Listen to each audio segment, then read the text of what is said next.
In this training, we're going to provide some tips for establishing impactful goals that will help you to achieve success.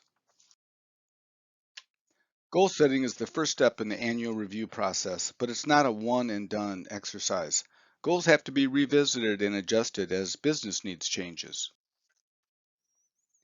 A 35-year study conducted by psychologist Edwin Locke and behavioral scientist Gary Latham verified what we already know instinctively. Goals improve performance. Bigger goals produce bigger results, and too many goals start to work against us, so fewer goals is often better. Our performance framework starts with establishing well-defined goals that align with our corporate priorities. That's how we ensure we're all rowing in the same direction toward common goals. Our corporate priorities and goals determine our business unit or department goals, and those in turn are cascaded down to help create the team leader's goals, and so on. Employees should work with their manager to create business or performance goals and a minimum of one professional development goal as soon as possible. Again, goals can and should change with the business needs, and your touch base meetings with your leader will keep you and your leader on the same page. SMART goals that meet the criteria that you see here really are a recipe for success. Think about it. How can you tell if you've achieved a goal if it's vague or lacks any way of evaluating success, or even when it should be completed? What good is a goal if it's impossible to achieve or doesn't help the company to achieve its objectives? A goal isn't as impactful if it's missing any of these elements. The one challenge employees often encounter is finding a way to measure successful completion of a goal. Most goals have easily identifiable numeric targets such as quality, quantity, cost, or time, but not always. When they don't, qualitative measurement is needed, such as feedback or indirect indicators that are readily associated with expected outcomes. As an example, if you don't have a customer satisfaction survey, but improved customer satisfaction is a goal, what indirect indicators or feedback would you use to determine success? What about kudos from coworkers, thank you notes from merchants, and call audits? If you can't find a way to ensure that your goal is measurable, it might not be the right goal for you.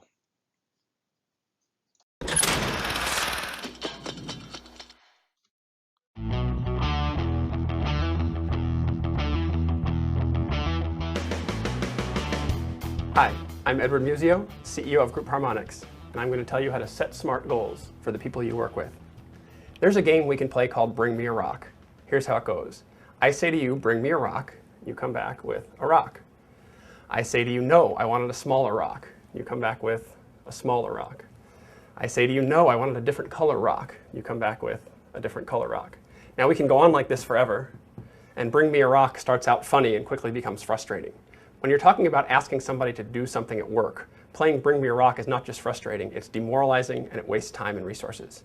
The way to avoid that is by an old trick called setting SMART goals. S-M-A-R-T. SMART goals means when you ask someone to do something, your request follows 5 criteria. First, what you want to ask for should be specific. I need to hone my request to you down to a fine point of what I want. I shouldn't just say, go find out what's going on in sales. Maybe I should say, there's been a 10% decrease in sales figures over the last 6 months. Find me some root causes, please. It's a more specific, more narrow request. Second, what I ask you for should be measurable. That means there's a clear measuring stick, a criteria that we can use to determine what success looks like and when you got there. Do I want you to find me 3 root causes for the sales decline? Do I want you to publish a report in some forum? Do I want you to implement something and get the sales figures back up by a few percent? Whatever the criteria is, it needs to be clear, and we need to agree how we'll know when you got there. A stands for attainable.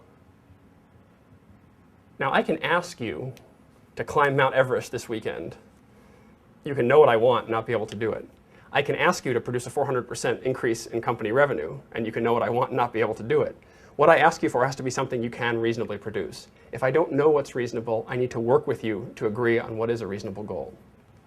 My request should also be relevant. And this means that it ties into and answers the question of, how does this relate to the other work you're doing? For example, if you're a person that works in IT, supporting computers, and I'm sending you off to look into sales figures, that might not be a very relevant request unless I can explain why you're the right person to do it. On the other hand, if you work in sales, it's much better. Somehow I should be able to answer the question, how does this relate to your work and the work of your organization or group? Finally, my request for you should be time-based or time-bound. And this just means that I'm going to put some kind of a clock or a calendar or something on my request to you so that you know when it's due. That way we're clear on when I expect it. So that's it. When I ask you to do something for me, I should make sure that my request is specific. I ask you for exactly what I want. Measurable, we agree on what success looks like. Attainable, it's something you can do. Relevant, it's something that relates to the other work you're doing. And time-based, you know when it's due. The next time you're going to ask someone to do something for you at work, whether you're setting a major goal or just asking someone for a favor, take a few minutes and figure out the SMART criteria for your request in advance. Those few minutes you take could save you and the person you're working with a lot of time, energy, and frustration.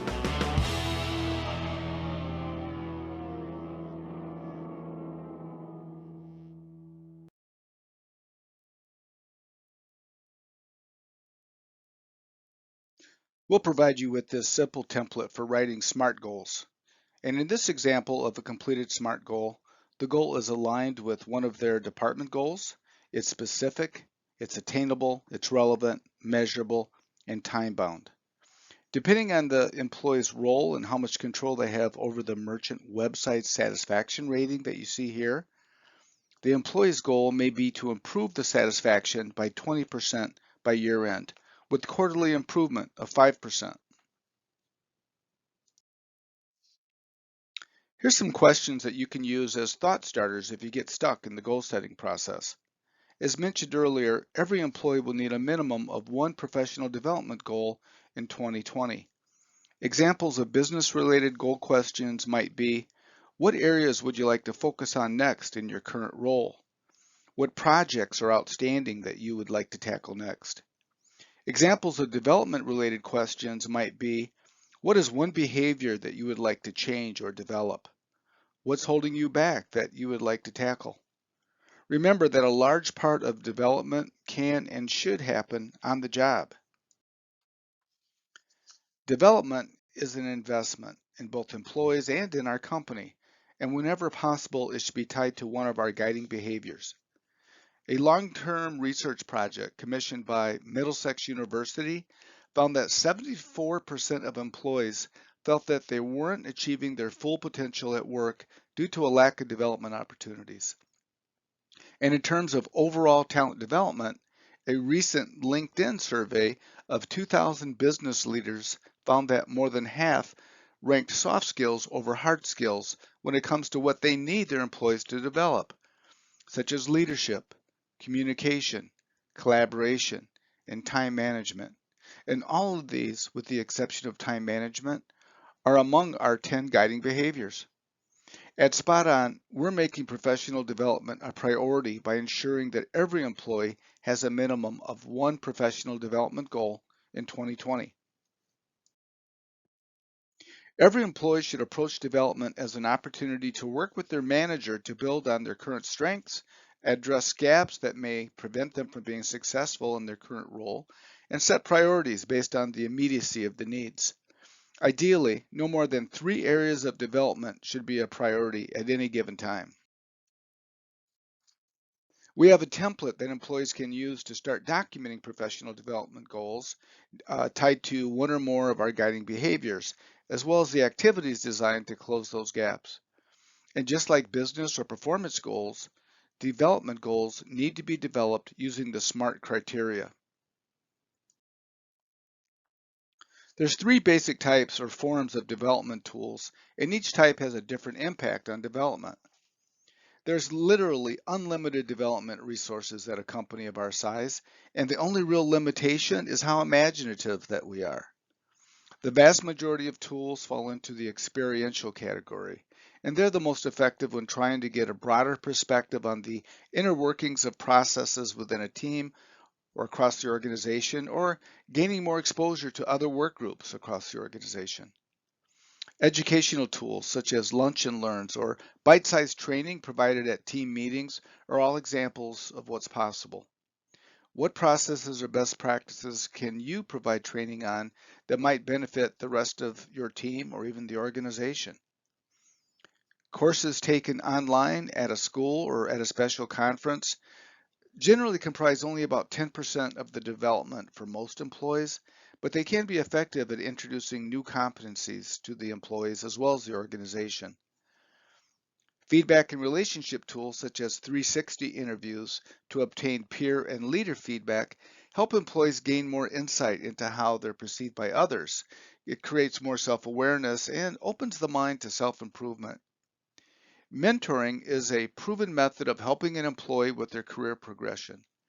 This process allows the mentee to take advantage of a leader's vast knowledge of the business, as well as how to develop effective relationships across the organization or how to navigate roadblocks successfully. Anyone interested in having a mentor should contact Human Resources. Here's some of the more common on-the-job development tools generally used to gain broader process knowledge or prepare for a role with increased responsibilities or for building leadership skills. As you can see, most of these are a form of experiential learning or experiential development. On-the-job development may include a special project, such as an assignment outside of the employee's day-to-day responsibilities, like leading the next team meeting. It may also be a stretch assignment with tighter timelines or more challenging objectives. Training newer employees, mentoring, coaching, and job shadowing are all great development tools, especially for those looking to assume a leadership role. Some examples of formal development tools that fall into the education bucket include external classroom training offered by vendors, internal training conducted by an internal department, e-learning, college courses and conferences.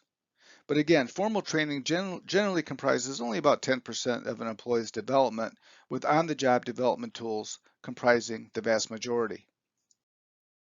So, work with your manager and make sure that you have, on average, 5 to 7 SMART goals and a minimum of 1 professional development goal. And have a great performance year.